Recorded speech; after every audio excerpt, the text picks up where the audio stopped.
We are not ashamed of the gospel, for it is the power of God unto salvation. Yes, Romans chapter 1 verse 16. We are not ashamed. I am not ashamed of the gospel. So it means that there are certain things that may allow us to be ashamed of the gospel of Christ. Here, Paul declared with boldness and conviction that I am not ashamed of the gospel of Christ, for it is the power of God unto salvation to everyone that believeth. This was not the confidence of a man who had lived a flawless life.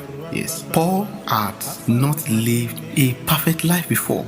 So it was a declaration of a man who had been broken, who had been confronted, who had been forgiven and transformed. So Paul knew shame, he had seen shame, he saw shame then. He carried memories that could have silenced him forever. So Paul was one of the persons in the Bible that carried a past that could silence his ministry calling forever. Yes, yet he refused to let his past interrupt the gospel that brings power to mankind. He refused to let it interrupt his calling. Shame has voice. Yes, we are like I always say, shame has voice.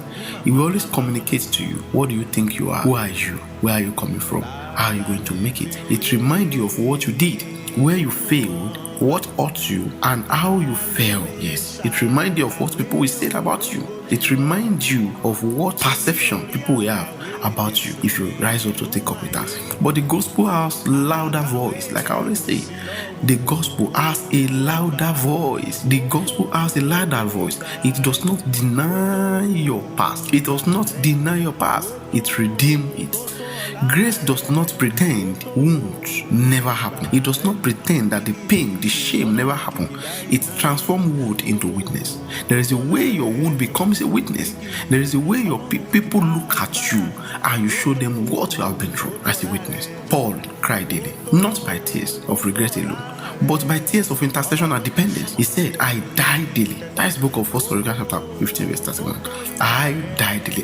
Paul died daily. He lived with the weight of what he once was. Yes.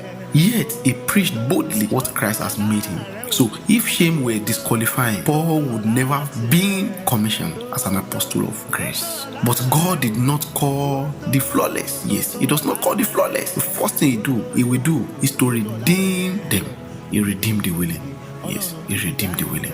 So your life should never stop the gospel you carry. Your mistake, your past errors, failure, your scar that you carry presently should never stop the gospel you carry. The truth is, many people stop preaching not because the gospel lost its power, not because gospel lost its potency, not because gospel